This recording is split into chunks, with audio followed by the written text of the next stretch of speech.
சோத்திரம் ஆண்டவரே, நன்றியோடு உம்மை துதிக்கிறோம் ஐயா. அப்பா பிதாவே சோத்திரம், இயேசுவே சோத்திரம். பரிசுத்த ஆவியானவரே, உமக்கு கொடான கொடி நன்றிபடி செலுத்தி உம்மை உயர்த்தி போற்றுகிறோம், வாழ்த்தி வணங்கி இந்த நாளை ஆசீர்வதித்து தாங்கப்பா. இயேசுவே நாமத்தினால கேட்குறோம் நல்ல தகப்பனே. உயிர்த்த கிறிஸ்து நம்மோடு என்றும் இருக்கிறார், கலங்காதே. உயிர்த்த கிறிஸ்து நம்மோடு என்றும் இருக்கிறார், கலங்காதே. மரணத்தை சிலுவையில் ஜெயித்தார், நமக்கு உதவி செய்திடுவார். மரணத்தை சிலுவையில் ஜெயித்தார், நமக்கு உதவி செய்திடுவார். உயிர்த்த கிறிஸ்து நம்மோடு என்றும் இருக்கிறார், கலங்காதே. சிலுவையில் ரத்தம் சிந்தி மீட்டார் இயேசு நம்மை. சிலுவையில் ரத்தம் சிந்தி மீட்டார் இயேசு நம்மை. பாவங்கள் அனைத்தையும் மன்னித்திட்டார், பரலோக வாழ்வை தந்திட்டார். பாவங்கள் அனைத்தையும் மன்னித்திட்டார், பரலோக வாழ்வை தந்திட்டார். ஓசன்னா ஓசன்னா பாடி கொண்டாடுவோம். ஹல்லேலூயா. ஓசன்னா ஓசன்னா பாடி கொண்டாடுவோம். உயிர்த்த கிறிஸ்து நம்மோடு என்றும் இருக்கின்றார், கலங்காதே. சத்தியத்தை மேய்ந்திடுவோம், சகலமும் நமக்கு தந்திடுவார். சத்தியத்தை மேய்ந்திடுவோம், சகலமும் நமக்கு தந்திடுவார். கிருபையும் இரக்கமும் உள்ளவரே, சமாதானம் சந்தோஷம் தந்திடுவார். கிருபையும் இரக்கமும் உள்ளவரே, சமாதானம் சந்தோஷம் தந்திடுவார். ஓசன்னா ஓசன்னா பாடி கொண்டாடுவோம். ஓசன்னா ஓசன்னா பாடி கொண்டாடுவோம்.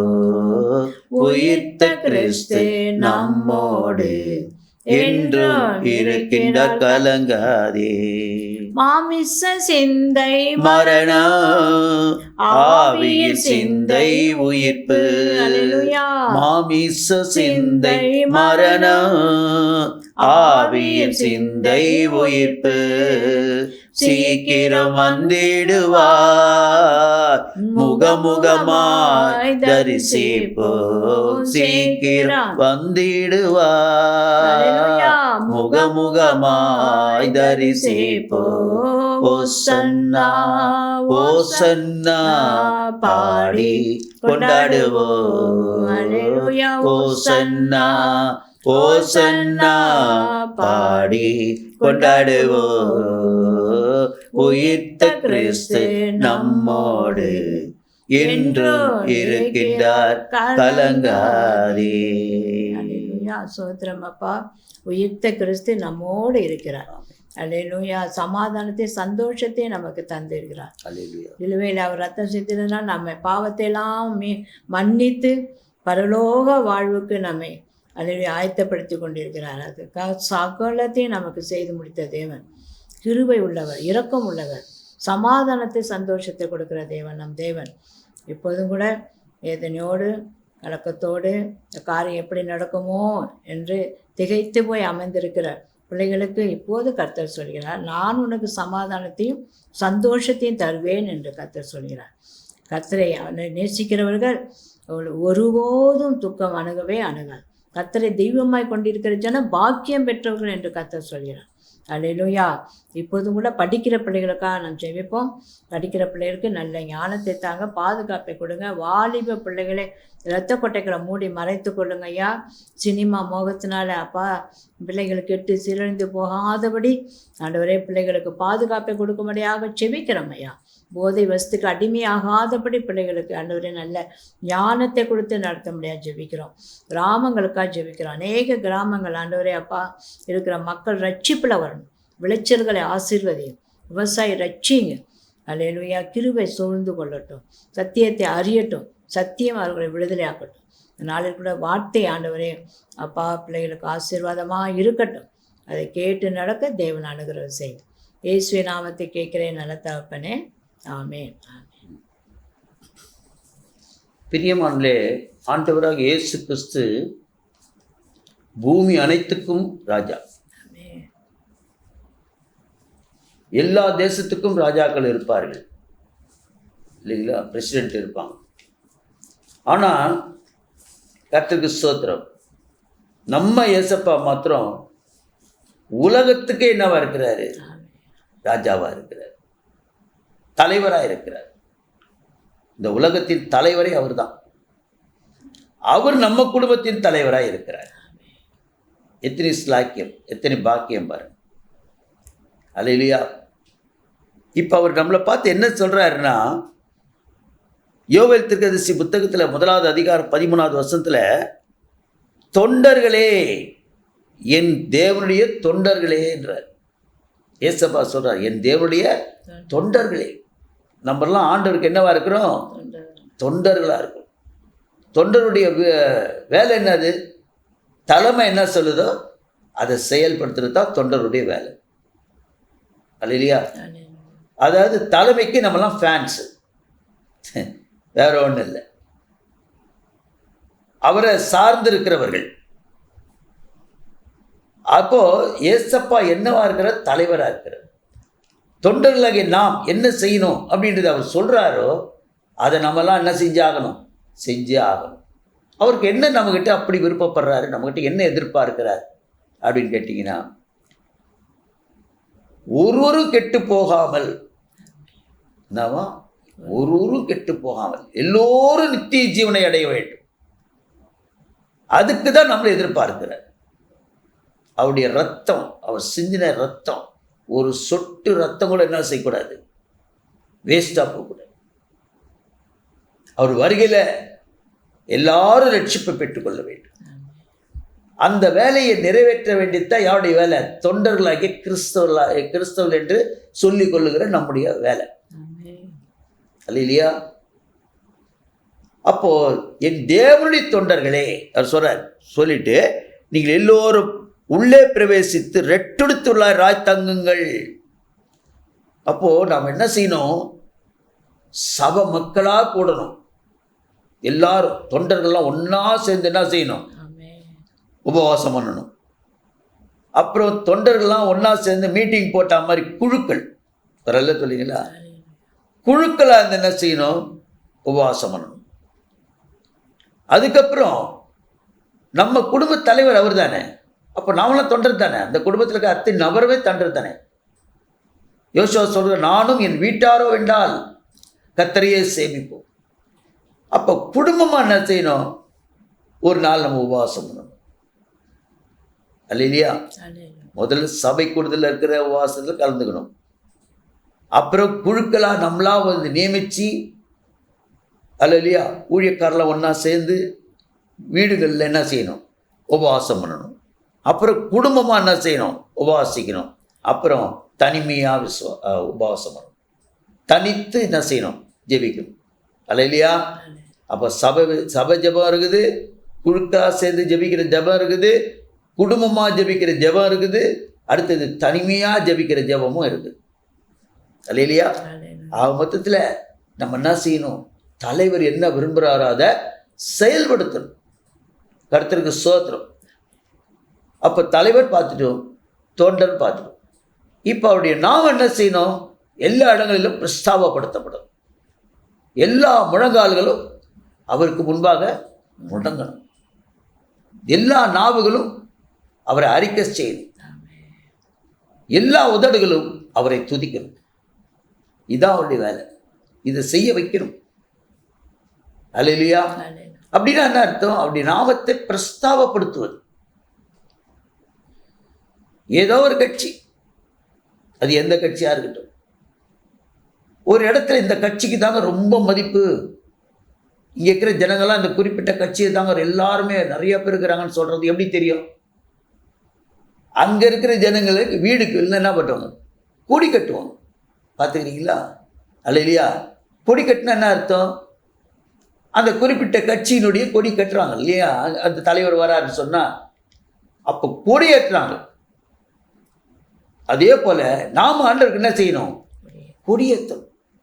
தொண்டர்களுடைய வேலை அதுதான். அவருடைய நாமத்தை எல்லா இடங்களும் பிரஸ்தாபப்படுத்தணும். அவர் கொடி இல்லாத இடத்தெல்லாம் அவர் கொடியை ஏற்றணும். பார்ப்போம் அதில் என்ன கொடி கொடுக்குறான்னு நம்ம பார்ப்போம். கர்த்தருக்கு ஸ்தோத்திரம். எபேசியர் தீர்க்கதரிசி 5வது அதிகாரத்தில் 23வது வசனம் சொல்லுது, கிறிஸ்து சபைக்கு தலையாக இருக்கிறாரு. அல்லேலூயா. அப்போ தலைமை யாரு? ஏசப்பா தான். இப்போ சங்கீதக்காரர் சொல்லும்போது என்ன சொல்கிறாருனாக்கா 20வது அதிகாரத்தில் 5வது வசனம் சொல்லுது, நாங்கள் உம்முடைய ரட்சிப்பினாலே மகிழ்ந்து.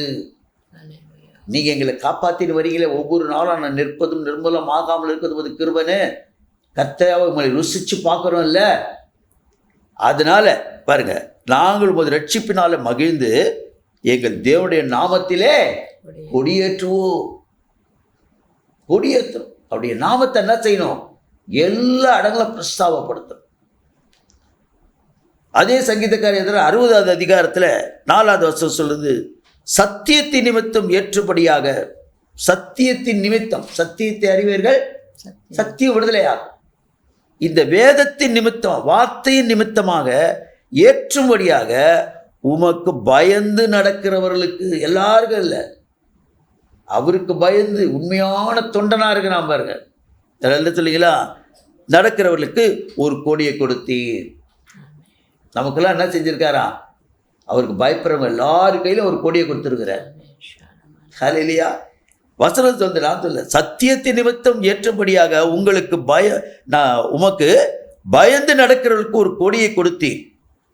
எரேமியா சொல்லும்போது சொல்றாரு 4வது அதிகாரம் 6வது வசனத்தில், சீயோனுக்கு நேராக என்ன செய்யுங்க? கொடியேற்றுங்கள். பரலோகத்துக்கு நேராக கொடியேற்றுங்க. நீங்கள் கொடியேற்றுறத, நீங்கள் பிரஸ்தாபப்படுத்துறத, கர்த்தருடைய நாமத்தை விளம்பரம் பண்ணுறத எங்கேருந்து பார்க்குறாரு? அவர் சியோன்லேருந்து பார்க்குறாரு, பரலோகத்திலேருந்து பார்க்குறாரு. நமக்கு வரலாம் எங்கேருந்து வருதுன்னு நினைக்கிறீங்க? எல்லாம் பரலோகத்திலிருந்து. நன்மையான எந்த ஈவும் பூர்ணமான எந்த வரமும் அது பரத்திலிருந்து உண்டாகி ஜோதியின் பிதாவினிடத்திலிருந்து இறங்கி வருகிறது. அவரிடத்தில் யாதொரு மாறுதலும் வேற்றுமையும் இல்லை, நிழலும் இல்லை. அப்படின்னு என்ன அர்த்தம்? தன்னிடத்தில் வருகிற யாரையும் புறம்பே தள்ள மாட்டார். நீங்கள் அவருக்கு தொண்டராக மாத்திரம் இருக்கிறீங்க, அவரை விசுவாசிச்சிங்க, அல்லேலூயா, அவருக்கு நீங்கள் கர்த்தர் அவர் மேலே ரொம்ப அன்பு வைக்கிறீங்கன்னு சொன்னாலும் உங்கள்கிட்ட கொடியை கொடுத்துருவார். நீங்கள் யாராக இருந்தாலும் சரி, அவருடைய நாமத்தின் மேல் விசுவாசம் உள்ளவர்களாக அவரை ஏற்றுக்கொண்டவர்கள் எத்தனை பேர்களோ அத்தனை பேரும் தேவனுடைய பிள்ளைகளாக முடிய அதிகாரத்தை கொடுக்குறாரு. எல்லாரும் கொடி ஏற்றலாம். அவர் கிறிஸ்தவன் தான் போய் ஏற்றணும்னு இல்லை. ஒரு அல்ல சொல்லுங்களா? அல்லேலூயா. எல்லாரும் ரட்சிக்கணும், ஒருவரும் கெட்டு போகக்கூடாது. கிறிஸ்தவனை மாத்திரம் மேலே கூட்டின்னு போகணுன்றது அவர் எண்ணம் இல்லை. மனுஷர்களாகி எல்லாரையும் கூட்டின்னு போயிடணும். அப்போ எல்லாரும் அவரை என்ன செய்யணும்? தலைவராக ஏற்றுக்கொள்ளணும். அந்த தலைவருக்கு நாம யாராக இருக்கணும்? தொண்டர்களாக இருக்கணும். அதான் கிறிஸ்தவர்கள். அல்லேலூயா. கிறிஸ்துவை உடையவர்கள்,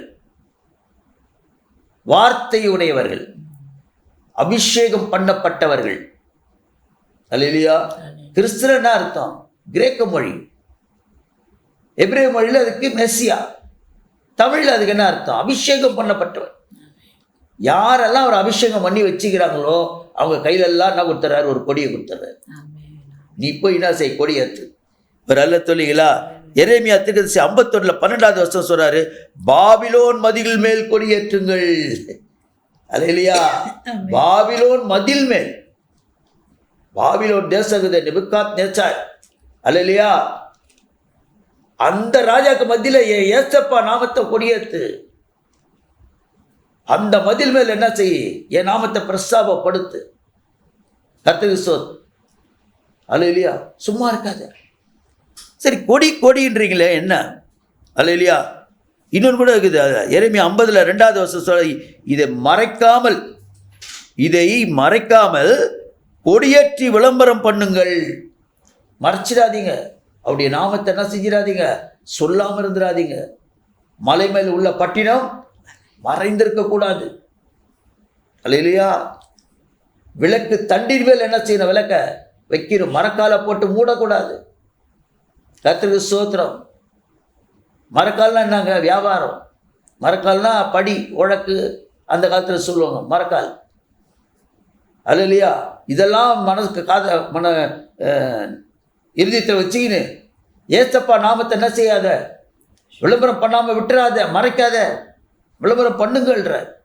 அப்போ எதை விளம்பரம் பண்ணணும்? ஏசப்பா எப்படி விளம்பரம் பண்ண முடியும்? எப்படி ஒரு பிரஸ்தாபப்படுத்த முடியும்? அந்த கொடியில் என்னதான் இருக்குது? அப்படி நீங்கள் கேட்குறீங்களா? வசனம் இருக்குது.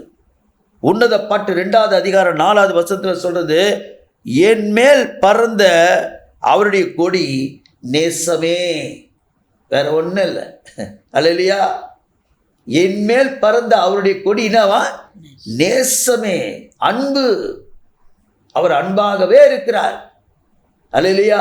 அல்லத்தான் வேதம் சொல்லுது 1 யோவான் புத்தகத்தில் 4வது அதிகாரம் 8வது வசனம் சொல்லுது, அன்பில்லாதவன் தேவனை அறியான். அன்பில்லாதவன் தேவனை அறியான். தேவன் அன்பாகவே இருக்கிறார். ஆக அவருடைய அன்புக்கு அகலமில்லை, நீளமில்லை, உயரமில்லை, ஆழமில்லை. அளவிடக்கூடாத அன்பை எல்லாருக்கும் வெளிப்படுத்துங்க, கொடியேற்றுங்கன்றார். அல்லேலூயா. நம்ம ஜெபம் பண்ணுவோமா? அன்பான தேவனையா நீர் என்பதை நீர் எங்கள் தலைவராக இருக்கிறீர், நாங்கள் உங்கள் தொண்டராக இருக்கிறோம். உமது நேசத்தை குறித்து, உமது அன்பை குறித்து நாங்கள் எல்லாருக்கும் கொடியேற்றணும். எல்லாருக்கும் விளம்பரமான ஆண்டவரை தடை பண்ணக்கூடாது, மறைச்சி வைக்கக்கூடாது. அப்படியா நீ செய்ய போகிற கிருபைக்காக நன்றி. பரிசுத்த ஆவியின் ஒத்தாசையுடன் நஸ்ரேனாக இயேசு கிறிஸ்து நாமத்தினாலே கேட்கிறோம் ஜீவனுள்ள நல்ல பிதாவே, ஆமென்.